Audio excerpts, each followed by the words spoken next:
అందరు ఎంత కోపంగా ఉన్నారంటే ఎలక్షన్ కన్నా ముందు రేవంత్ రెడ్డి గారు చెప్పిన మాటలేంది, ఇప్పుడు చేస్తున్న కథలేంది అని ఒకరొకరి కింద కూర్చొని తిడతా ఉన్నారు. వాస్తవం. ఎందుకంటే నిన్న ఢిల్లీలో కూర్చొని మొత్తం అందరికి రుణమాఫీ చేసిన ఢిల్లీలో పోయి చెప్తున్నాడు. చెన్నమ్మ చెప్పింది ఇప్పుడే, నాకు 54,000 ఉన్నాయి, మరి నా మాఫీ కాలేదు, ఏమైందమ్మా అని అడుగుతున్నది. 2 సార్లు ఇప్పటికే రైతు బంధు వేయాల్సింది. కేసీఆర్ ఉంటే ఇప్పటికే మన అకౌంట్లలో డబ్బులు పడుతుండే, ఫోన్లు టింగ్ టింగ్ టింగ్ అని మోగుతుండేనా లేదా?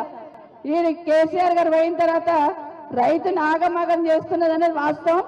మరొకసారి దానికోసం మీరు ఎట్టి పరిస్థితులలో రైతు బంధు ఇవ్వాల్సిందే, రైతు భరోసా ఇవ్వాల్సిందే, రుణమాఫీ చేయాల్సిందని అడగడానికి మీ అందరి తరఫున ఈరోజు కేటీఆర్ గారి దీక్షకు వచ్చినారు. వారికి ప్రత్యేకంగా స్వాగతం చెప్తూ, ఊర్లలో కూడా మనము గతంలో ఎట్లుండే ఇప్పుడు ఎట్లుందని చూస్తే చాలు కేసీఆర్ ఏం చేసిందని తెలుస్తుంది. ఎన్నికలప్పుడు ఇచ్చిన 6 గ్యారెంటీలు ఏమున్నాయో 6 గ్యారెంటీలు 420 హామీలు అమలయ్యేదాకా పోరాటం చేద్దాం, ప్రశ్నిస్తూ ఉంటామని తెలియజేసుకుంటూ జై తెలంగాణ.